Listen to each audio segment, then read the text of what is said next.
Hey guys, Johnny here, coming at you from a beautiful, sunny central Pennsylvania. One of these times I'll get that alliteration off my tongue correctly. We're coming at you from, whoa, I need a haircut. Coming at you from under the S-144 communication shelter. This is the awning I got for it. Sam out. I should do a separate video on this, but I'll just tell you here. 2 out of 10 is what I give this. Poor design. 2 out of 10, poor design. It's cheap, okay? No, it wasn't cheap. It was like 170 bucks, wasn't it? Yeah, it was over $100. Poor design. I'll tell you specifically what I don't like about this awning. When I first set it up, I wanted to set it low, like an RV awning. You cannot do that with this awning, okay? These brackets here. So the way this works is you open up the zipper bag, you have 2 rods in here that pivot out and they become the side rods for your awning, okay? They go out to the other end of the awning. I'd assume that these would gimbal down. They don't. They only pivot on one axis, on the vertical axis.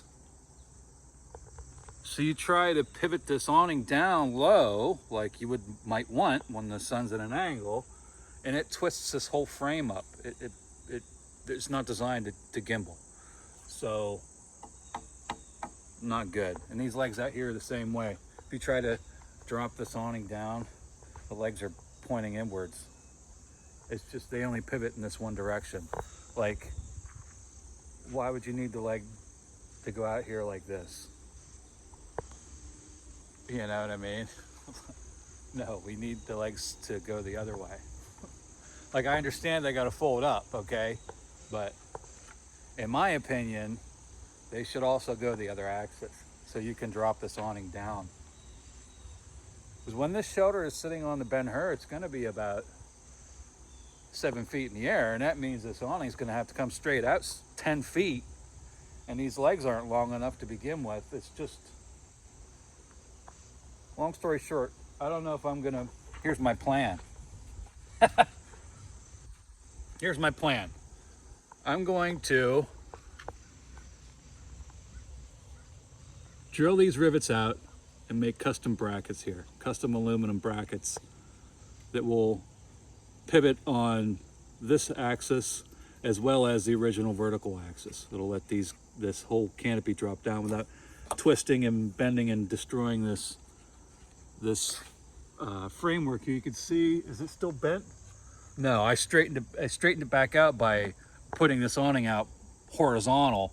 This was all bent up because I put it down the first time I put it out.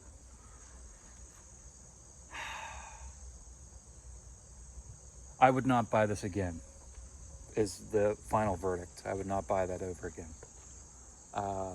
And if the more expensive awnings didn't come down at an angle, I wouldn't buy them either. Because otherwise that's got to come out horizontal. And okay, truth be told, in every picture I've seen of them, the awning's coming out horizontal. But that's not what I want. So that's that. Shelter's going on the trailer either today or tomorrow. And then we're counting down the days.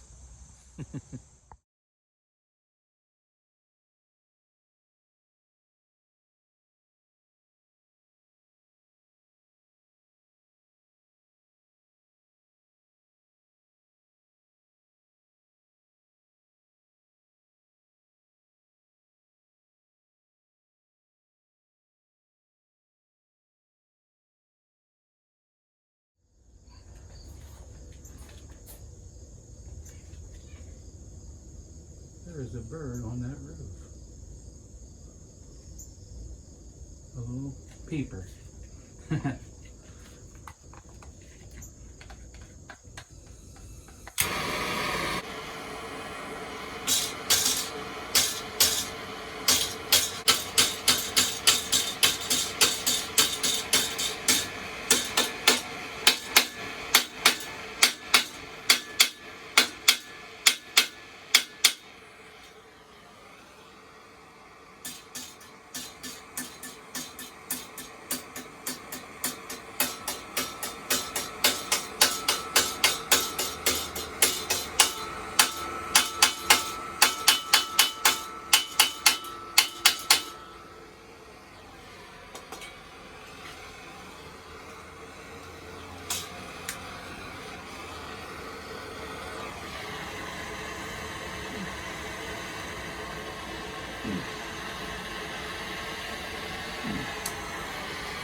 Whoa, hot potato.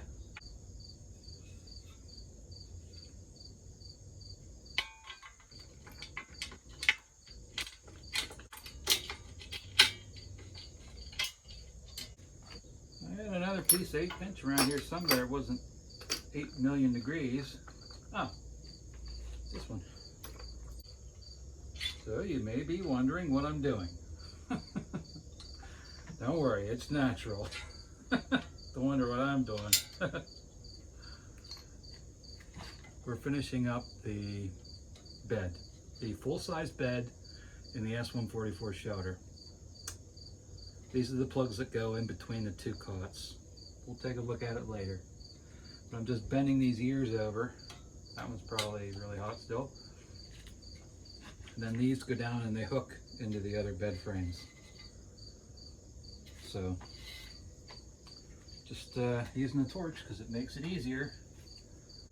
You know, bending and forming aluminum with the torch is just like bending and forming steel with the torch. It works really well. It's the way to do it.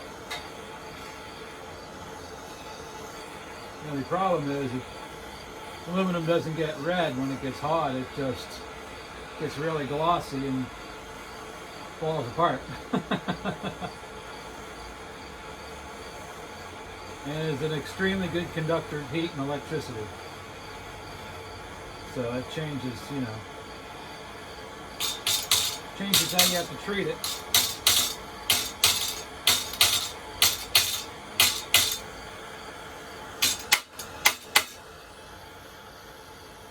There's a robin out there. What are you doing?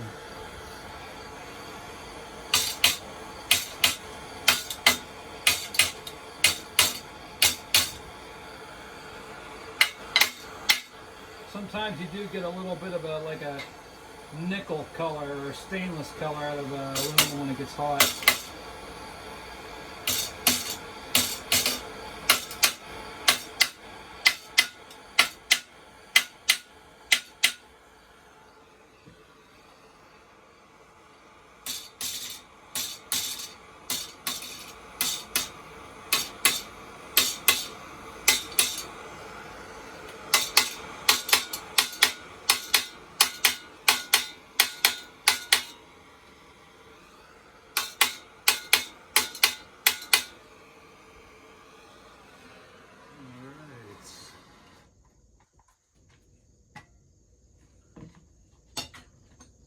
Give her the old heave-ho here real quick.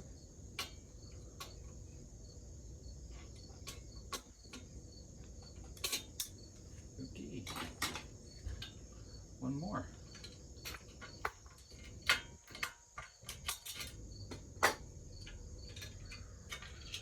They're getting a little warm. Might be time to switch them out.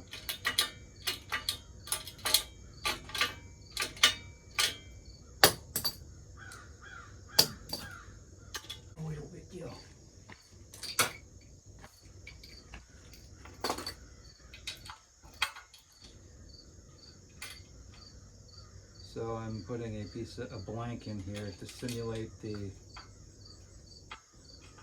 adjacent bed frame that we want this to fit against nice and tight.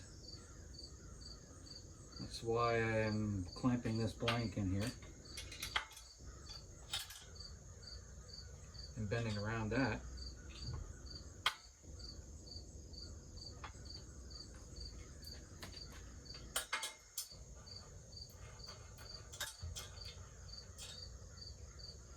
Alright, brand new clamps. I don't even think I've used these yet. Nothing like breaking in new tools.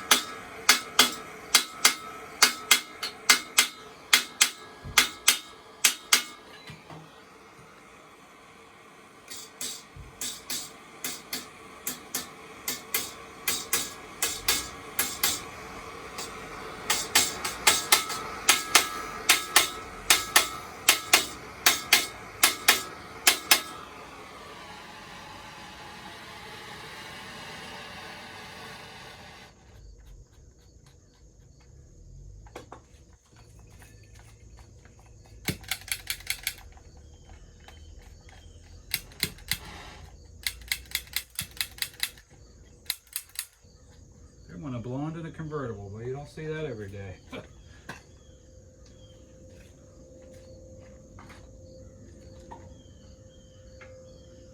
Not around these parts anyways. Turn the light on so we can see here. Okay. Okay, we got frame. We got frame.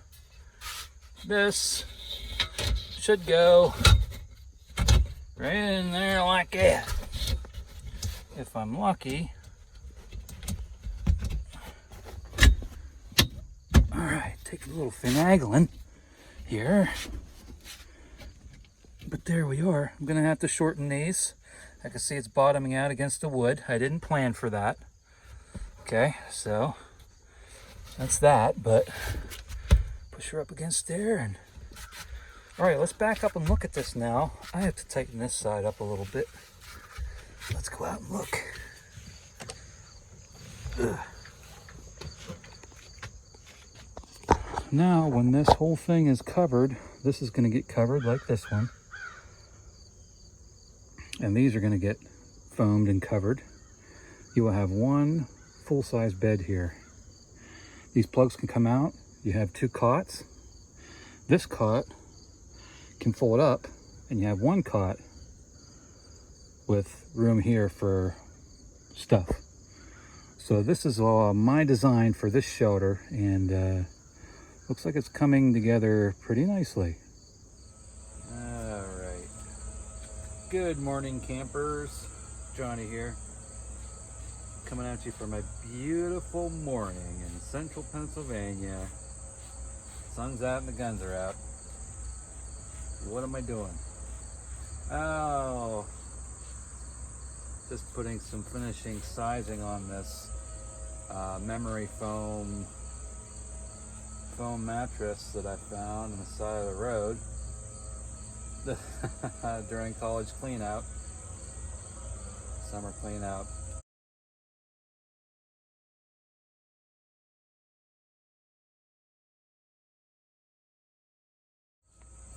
I don't know, I can't remember if I talked about this or not. This was a 10-inch full-size mattress, a mattress in a box, foam mattress. And I just happened to come across it, knowing that that is exactly what I wanted in the shelter. No springs, foam, because I could resize it. So I cut all the pieces to rough size. And now that I have the actual bed frame completely done, slept in that last night, by the way. Boy, was that heavenly. Anyways, yeah. Now that the frames are done, I can cut this foam to final size and sew some covers for it.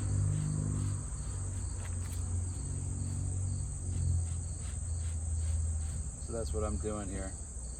I don't know if I explained this before about this foam. I don't think I did. If you need to resize foam, find the biggest, longest, sharpest knife you can and just saw right through it like butter. You can use a utility knife. This here's what I used in a utility knife one. You can cut it and you can see how much of a rough cut you get, very rough, as opposed to the longer knife will cut this foam much with a much better result. So there's some free advice for you if you're cutting foam. I imagine one of those big long kitchen knives, if it's sharp, would work very well for a big hunk of foam. Big old hunk. The thing about cutting foam is holding your blade plumb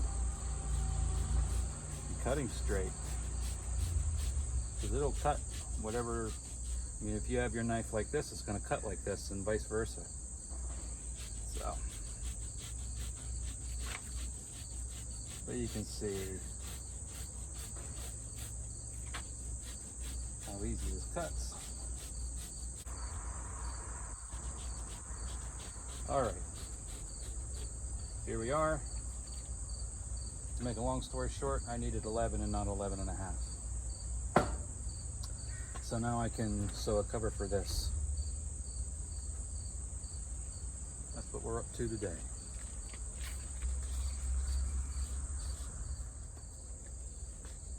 V for vent. This is one completed plug. Okay. Ba-ba-boom. Now the cover will go over this. It'll go in underneath the wood, T-nuts in the wood, and then be screwed together. This will be one complete assembled piece. Okay, the other one I'm going to do a little differently. I think I'm going to leave that being the one that's close to the door, because I noticed when this is all deployed, you can't get under to the Bluetti to turn the Bluetti on and off with the lower half of the door shut. So the other one I think I'm going to leave loose, and I'll sew the cover up like a pillow cover with a zipper in the bottom maybe. It can be loosey-goosey like a extra cushion or something, and then it can just drop down into place whenever I need to deploy the bed, which won't be too often, just when this thing's going to sit more than a day. When I'm on the road, I'll just be sleeping on the cot, throw it in, and everything else will be packed up. So that's my plan. Today's going to be a sewing day, I think.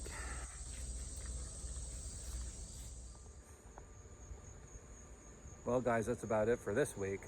I don't want to make the video too long because these are little weekly update videos, but that's what we got done this week. We got the bed finished. We're still working on the shoulder a little bit. Got the shoulder in the trailer. I don't think I showed you that, so we'll check it out next video. And just gonna keep on jeeping on here till next week. Special shout out to my friend from Arizona, Sheriff. Thanks for setting me straight. So I have a job to do, and we're gonna do that.